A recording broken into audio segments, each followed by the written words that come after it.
सद्गुरुदेव की जय।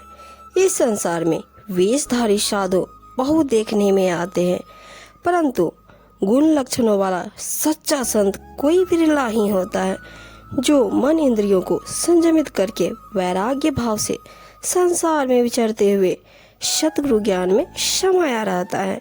कबीर साहब जी उनके बारे में बताते हैं कि साधु की रहने करनी कैसी होती है। ही साधु संसार में कबला जल माही, सदा सर्वदा संग रहे जल पर सत नाही।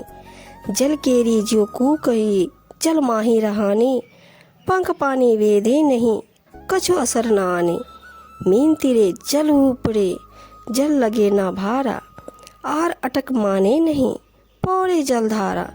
जैसे सीप समुद्र में, चित देत आकाशा। कुंभ कला है खेल ही, तत् साहिब दासा। जुगती जमुड़ा पाई के, सर पे लपटाना। विश्वा के वेद ही नहीं, गुरु गमे समाना। दूध भात धृत भोजना, बहु पाक पकाए। जीवा लेस लगे नहीं, उनके रुसनाई। वामी में विषधर बसे, कोई पकड़ी ना पावे। कहे कबीर गुरु मंत्र से, सहजे चलिस भावे।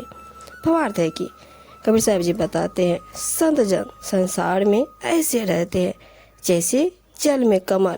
कमल सदैव जल के संग रहता है, किंतु जल कमल पत्र को नहीं लगता।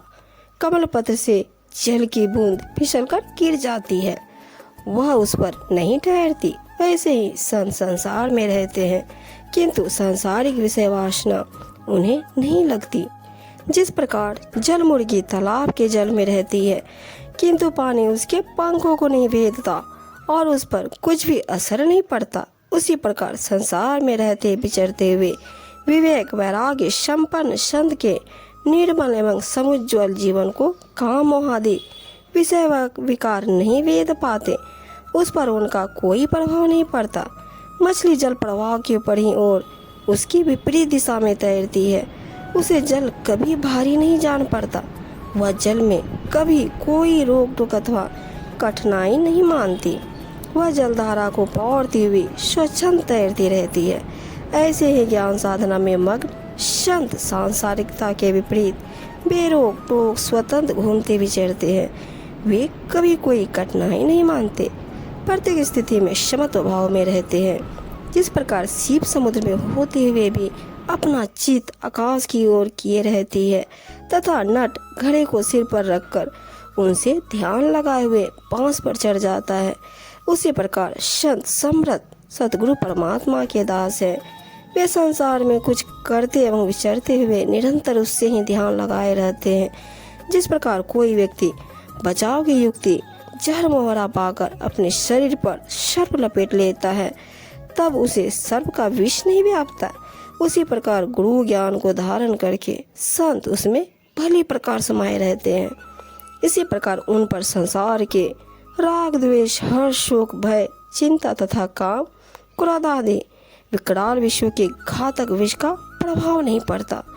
दूध चावल एवं घी आदि का स्वादिष्ट भोजन तथा नाना प्रकार की मधुर मिठाई संत की जीवा को किंचित मात्र भली नहीं लगती, अर्थात उनकी स्वाद शक्ति में उनका संयमित मन कभी नहीं पड़ता।